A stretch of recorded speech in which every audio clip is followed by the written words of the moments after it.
ہمارے حضرت نے فرمایا تھا علماء کے بارے میں کہ اگر زندگی میں کبھی کسی کے سامنے ایک دفعہ ہاتھ یوں کر دیا تو فرماتے تھے یاد رکھنا عالم کے بارے میں، پھر اللہ پوری زندگی اسے مخلوق کا محتاج بنا کے رکھتے.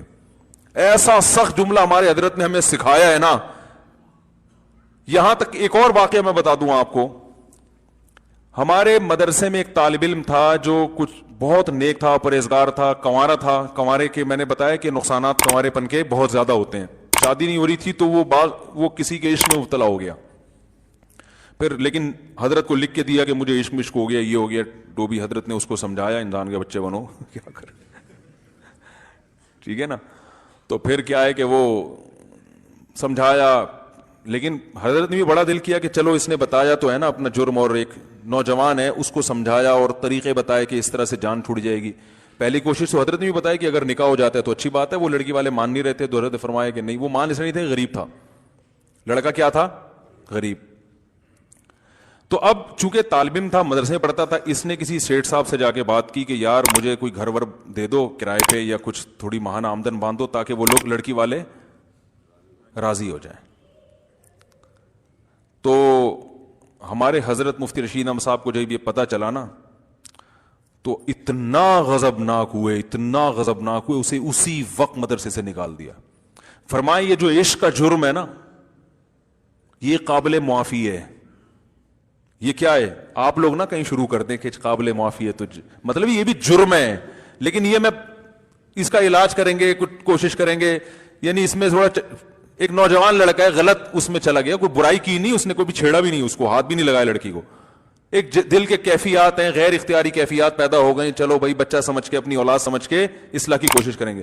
حضرت نے فرمایا میں صبح و شام استغنا پہ بیان کرتا ہوں کہ غیر اللہ کے سامنے ہاتھ نہیں پھیلانا. غیر اللہ تم نے بھیک مانگی کیسے؟ ایسا نکالا ہے وہ روتے روتے معافیا مانگتا رہا. فرمایا یہ نہ کہ میری تو صبح و شام کی تبلیغ ہی یہی ہے، استغنا استغنا استغنا. اللہ علماء کے بارے میں خاص طور پر عوام کو اتنا نہیں وہ کرتے تھے. جو عالم بن رہا ہے وہ مالدار کے سامنے ہاتھ پھیلا لے. یہ کہ تم تو بڑے ہو بھائی، تم تو سیٹھ ہو. پھر حضرت واقعات سنایا کرتے تھے. استغنا پہ ہمارے حضرت، ہر بزرگ کی اپنی خاصیت ہوتی ہے نا. ارے ہر ایک کی ایک اپنی خاص کوالٹی ہوتی ہے جس میں وہ دوسروں سے ممتاز. ہمارے جو شیخ تھے نا مفتی رشید صاحب، ان کی کوالٹی تھی استغنا. انتہائی شدید غربت میں ایسے رہتے تھے جیسے ان سے بڑا سیٹھ دنیا میں کوئی ہے ہی نہیں. یہ خاندانی بات تھی ان کے اندر. ایسے رہتے تھے جیسے ان سے بڑا کوئی سیٹھ ہے ہی نہیں. 60 سال کی عمر تک روزانہ دال کھائی ہے. صحیح ہے نا. گھر میں گوشت پکانے کے پیسے نہیں. اور عہدہ کیا ہے؟ دارالعلوم کورنگی کے شیخ الحدیث. سب سے بڑا عہدہ. ایک تو دارالعلوم کورنگی پاکستان کا سب سے بڑا مدرسہ، اور شیخ الحدیث کا عہدہ سب سے بڑا. حضرت مفتی تقی عثمانی اور حضرت مفتی رفیع عثمانی صاحب نے 8 سال ان سے پڑھا ہے. 8 سال. اتنے بڑے بڑے شاگرد. فرمانے میری تنخواہ اتنی تھوڑی تھی. وہ تو ہمیں بتاتے تھے عبرت کے لیے. فرمائے بتاتے ہوئے بھی ڈر لگتا ہے ناشکری نہ ہو جائے. فرمائے میری تنخواہ اتنی تھوڑی تھی. اس وقت مدارس کے حالات بہت خراب تھے. کہا کہ اتنی تھوڑی. ایک دفعہ حضرت مفتی محمد شفیع صاحب رحمہ اللہ نے فرمایا کہ ہمارے شیخ الحدیث کی تنخواہ دارالعلوم کے بیل سے بھی کم ہے. یعنی جو اس وقت زراعت بھی ہوتی تھی کورنگی میں نا تو وہ بیل رکھے ہوئے تھے. فرمایا ان بیل پہ پھر بھی کچھ خرچ ہو جاتا ہے، اساتذہ پہ اتنی بھی تنخواہ نہیں ہے. اس میں فرمائے کہ ایک دفعہ ایک شخص آیا انڈے بیچنے کے لیے کہ بھئی آپ روزانہ کتنے انڈے خریدیں گے؟ انہوں نے فرمایا ہم نے کہا ہمارے پہلے سے انتظام ہے. حالانکہ فرمایا اصل بات یہ تھی ناشتے میں انڈا خریدنے کے پیسے نہیں تھے. گھر چھپڑ کا ایسے چھوٹا سا، اور سال میں ایک سفر لاہور کا ہوتا تھا اپنے شیخ کی زیارت کے لیے. فرمایا وہ تنخواہ سے تھوڑے تھوڑے پورے سال پیسے بچا کے سال میں ایک دفعہ اس قابل ہوتے تھے کہ ٹرین کے سفر سے، ٹرین کے ذریعے لاہور جائیں اور اہل اللہ کی زیارت کر کے واپس آئیں تاکہ کچھ ان سے سیکھیں. اول تو اتنا استغنا والے کو کیا سیکھنے کی ضرورت ہے بھائی، لیکن وہ کہتے تھے ہم ابھی بھی محتاج ہیں کہ ہم سیکھیں. اتنی غربت میں استغنا کیسا؟ فرمائے لوگ آ کے مجھ سے قرضے مانگتے تھے، سیٹھ صاحب پیسے ہیں. کیونکہ آج کیا ہوتا ہے بعض دفعہ انسان ایسے نہیں مانگتا، اپنے حلیے سے نا اور شکل سے یہ شو کرتا کہ بھائی زکات دینی ہو تو صرف میں ہی مستحق ہوں. اوپر سے کہہ رہے ہوں کہ نہیں بھائی ہم نے آج تک کبھی کسی کے سامنے ہاتھ نہیں پھیلایا، اللہ کا دیا بہت کچھ ہے. پھر رونا شروع کر دے گا کھڑے کھڑے. پھر کیا کرے گا؟ بعض لوگ ایسے چندہ مانگتے ہیں. کوئی اسٹائل دیکھو، جیسے ان کے گھر میں بچی کی شادی ہے نا, پیسے بھیک مانگنی ہے. ایک تو چلو غریب آدمی ہے, میں علماء کی بات کر رہا ہوں, عام آدمی کی نہیں. علماء کا تو حضرت فرماتے تھے استغنا وہ تو بادشاہوں والا ہونا چاہیے. عالم تو اللہ کا نائب ہے بھائی, فرمایا وہ تو بادشاہ, اس کا تو رزق اللہ نے, وہ دین کے کام میں لگ جائے اللہ کھلائے گا. ملا کا رزق, میں نے جو اپنے شیخ کا سب سے پہلا بیان سنا, اس بیان کا نام تھا ملا کا رزق. ہم جب بھی جہاں بھی جاتے تھے, مولوی بننا شروع کیا نا ہم نے, لوگ کہتے تھے کھاؤ گے کہاں سے, یہ سرٹیفکیٹ کی کوئی ویلیو ہے, نہ نیوی میں جاب ملے گی نہ آرمی میں ملے گی, اب تو خیر مل جاتی ہے, اور جو ہے کہیں بھی نہیں جاؤ گے, وہ ملا کھاؤ گے کہاں سے. ہم لوگ ہر وقت تانے سنتے تھے, باقی ہم بھی کبھی کھائیں گے کہاں سے, ٹھیک ہے نا, جاب تو کہیں ملے گی نہیں. مجھے 2 شوق تھے, ابھی چھوڑو کیا 2 شوق تھے. ایک تو سفر کا بہت شوق تھا, دنیا میں گھومنے کا. پاکستان نیوی میں جا رہا تھا میں تاکہ دنیا گھوم سکوں, تو وہ شوق بھی تیل ہو گیا جب مدرسے میں ہم نے کہا اب دنیا تو گھوم نہیں سکتے, لیکن وہ شوق بھی پورا ہو ہی گیا. اتنے سارے ملکوں کی سیر ہو گئی ہے, اب تھک گیا ہوں. تو حالانکہ تصور میں نہیں تھا مولوی بن کے کہاں, ہم نے کہا ملا کی دوڑ مسجد تک, ہم تو مدرسے میں جائیں گے, پڑھائیں گے بچوں کو, مسجد میں آئیں گے, پھر گھر جائیں گے. وہ نیوی میں جو تھا نا, میرے والد صاحب نے پوری دنیا دیکھی, چین اور آسٹریلیا کے علاوہ دنیا کا ہر ملک ہمارے والد صاحب نے دیکھا ہے. چین آسٹریلیا, پاکستان نیوی میں تھے تو ہم نے بھی کہا نیوی میں جائیں گے, گھومیں گے پھریں گے, دنیا کی سیر کریں گے. Join the navy and see the world لکھا ہوتا ہے نا اکثر, میں یہ دیکھ دیکھ کے حسرت کرتا, سی دا ورلڈ. اور اچھی بات ہے, نیوی کے نوجوان گھومتے ہیں, دنیا سے بڑا فائدہ ہوتا ہے. تو ہم جب مدرسے میں آئے, ہم نے کہا دنیا گئی تیل لے, اب تو گھوم نہیں سکتے, اب تو روٹی کے لالے پڑیں گے, کیونکہ لوگ کہتے کھاؤ گے کہاں سے, اب دنیا جانا تو دور کی بات, کھائے گا کہاں سے. ہم پریشان نا, ایسے ٹھٹرنے, انہیں بلی جب ٹھٹرتی ہے تو کیا حل ہوتا ہے اس کا. ہمارے حضرت کا پہلا بیان ہم نے سنا, ملا کا رزق. فرمایا اللہ پہ توکل کرو, ملا کے پاس جو رزق آتا ہے نا, چھپڑ بھاڑ کے آتا ہے, ٹکرے مارتا ہوا آتا ہے, ایسے ٹکر مار کے آتا ہے کہ کھا. اب حقیقت بتا رہا ہوں, وہ کہتے ہیں بھائی نہیں کھا سکتا یار, نہیں کھا سکتا, کھا. ایسے لوگ. اور ہمارے جو کے پی کے پٹھان بھائی ہیں, یہ کہیں مل جائیں, مفتی صاحب ایک چائے, پہلے یہ کھلائیں گے کھانا, بھائی کھا چکا ہوں, نہیں کھائے گا. ہے محبت, عقیدت ہے, ہر ایک کا عقیدت کا اپنا اسٹائل ہوتا ہے بھائی. تو جب وہ کہتے ہیں نا کھائے گا, مجھے فوراً یاد ہے ہمارے فرماتے تھے رزق کی پرواہ نہیں کرنا, تو وہ کھلاتے ہیں. تو نہیں تو پھر چائے, پھر چائے کی تو عادت دوبارہ اسی طرح سے, میں تو چھوڑ دی تھی چائے. اب یہی ہے کہ بھائی ہر جگہ جاؤ چائے چائے چائے, تو آدمی کہتے چلو یار وہی ہے, تھوڑا سا سٹا ہم نے بھی لگا لیا تو کیا ہو. اب لوگ کہتے ہیں ادھر آپ نے بیانات چائے کے خلاف کیے, ادھر خود پی رہے تھے آپ. تو بھائی چائے نہیں پلائیں گے تو پھر وہ لسی لے آئے گا, وہ لسی کا تو چائے تو پھر بھی اپنا کھانچہ خود بنا کے دائیں بائیں نکل جاتی ہے نا, لسی کا ایڈجسٹ کہاں ہوگی وہ. تو کیا بات چل رہی تھی یار, کہاں سے کہاں چلا گئی, جلدی سے بات کو سمیٹتا ہوں, بہت لمبا بیان ہو گیا. تو ہمارے دوسرا تھا یعنی سفر کا شوق نا,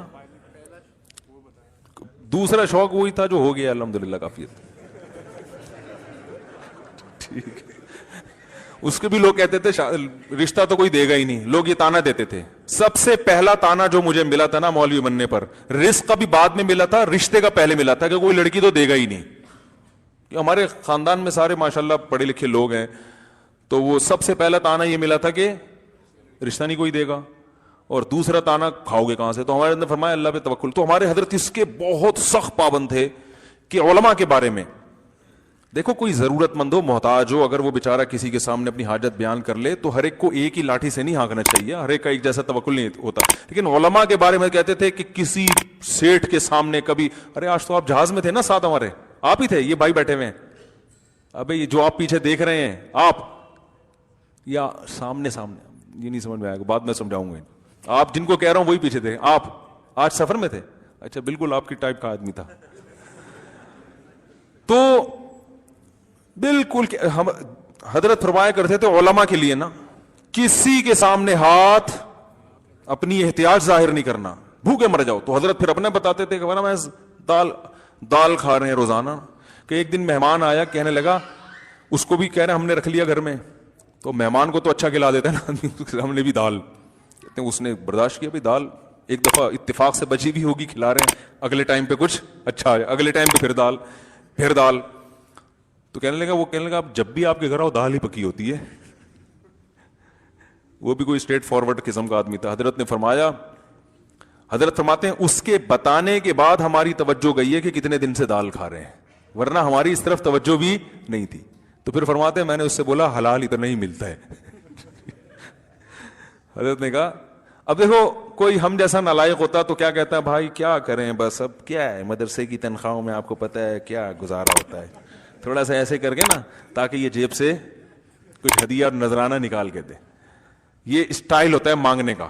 ایک اسٹائل ہوتا ہے بھائی ذرا 50 روپے دے دو، یہ پھر بھی جائز اسٹائل ہے، اچھا اسٹائل ہے کہ بھائی جو چیز ہے جو دل میں ہے وہی زبان پہ، یار پیسے نہیں ہے یار ذرا کچھ ہمارا بھی خیال کرو، کچھ ہدیہ ودیہ بھی کبھی دے دیا کرو.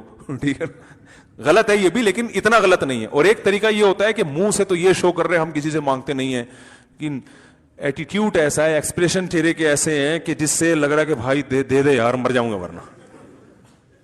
تو یہ بھی گھٹیا طریقہ ہے. تو وہ حضرت فرماتے ہیں اس کے بتانے کے بعد ہماری توجہ اس طرف گئی کہ کیا روزانہ کیا پکڑا ہے. اب تعویل تو کر نہیں سکتے تھے کہ بھئی ڈاکٹر نے کہا دال کھایا کرو روزانہ، تو حضرت فرمایا ہم نے کہا حلال. اور فرماتے ہیں ایسا سیٹھ مجھے لوگ سمجھتے تھے کہ لا کے وہ مجھ سے قرضے مانگتے تھے، قرضے مانگتے تھے. حضرت کو اچھا غریب تھے اس وقت ابتدائی دنوں میں، پھر اللہ نے بہت پیسہ دیا حضرت کو، حضرت کی جائیدادیں بکی، زمینوں سے پیسہ آنا شروع ہوا وہ جو حضرت کے والد کی. تو پھر اللہ نے اتنا پیسہ دیا، پھر اسی اسٹائل ہی چینج، پھر کنجوسی نہیں کی ہے، اتنی زبردست بڑی گاڑی رکھی، کویت کے شہزادے سے گاڑی خریدی. لوگوں کے پاس پیسہ ہوتے نہیں ہے تو بھی غریب لگ رہے ہوتے ہیں، جب آ جاتا ہے تو اور زیادہ غریب لگ رہے ہوتے ہیں، وہ بچا بچا کے نا ارے اپنے اوپر تو خرچ کرو اللہ کے. پھر صدقہ بھی کرتے تھے. پھر حضرت نے کہا جب اللہ نے پیسہ دیا ہے تو گاڑی خریدی. پھر کویت کے شہزادے سے بڑا دلچسپ واقعہ سناتے تھے، شو روم میں گیا، کہہ رہے میرے بیٹے مالدار ہو گئے تھے، ان کے پاس گاڑی تھی میرے پاس نہیں تھی، تو میں نے کہا میں ان سے اچھی گاڑی خریدوں گا، یہ بتانے کے لیے باپ میں ہوں، باپ تم نہیں ہو. یہی اسٹائل تھا حضرت کا نا. کہہ رہے میں نے بتایا تاکہ لوگوں کو پتا چلے کہ ابا یہ ہے، یہ باپ نہیں ہے. کہہ رہے صرف یہ ظاہر کرنے کے لیے. کہہ رہے میں جب شو روم گیا میں نے کہا بھائی گاڑی دکھاؤ. انہوں نے کہا آپ کی رینج کیا ہے؟ کہتے ہیں میں نے کہا رینج کو نہیں دیکھو، گاڑی دکھاؤ. وہ پھر حضرت کا اسٹائل بھی تھا نا. تو خیر گاڑی خریدی، گھر نہیں بنایا، گھر کرائے کا ہی رکھا، جو مدرسے کا گھر تھا وہی رہا، کم مسافر خانہ ہے، اس کو ڈیکوریٹ بہت اچھا کر لیا، بہت شاندار. حضرت کے گھر جا کے ایسا لگتا تھا جیسے پتہ نہیں کسی شاہی شیش محل میں آ گئے ہیں. خوشبو کا استعمال، مہنگی سے، کھایا بھی اچھا، پہنا بھی اچھا، پگڑی اتنی مہنگی پہنا کرتے تھے، ہر لائف اسٹائل، اور صدقہ بھی، خیرات بھی ایسے نوٹوں کی گھڑیاں ایک دن ہمارے سامنے رکھی ہوئی تھی میز پہ. فرمائی ابھی چند سیکنڈ کے لیے میری ملکیت میں ہے، اس کے بعد یہ فی سبیل اللہ پارسل، گنتا نہیں ہوں، اپنے خرچے نکال کے جتنا ہے سارا فی سبیل اللہ. دوستو اس طرح کے اچھے بیانات سننے کے لیے ہمارے چینل کو سبسکرائب کرو اور ساتھ بیل کا آئیکن پریس کر کے آل سلیکٹ کرو. شکریہ. پھر ملیں گے نیکسٹ ویڈیو میں. اللہ حافظ.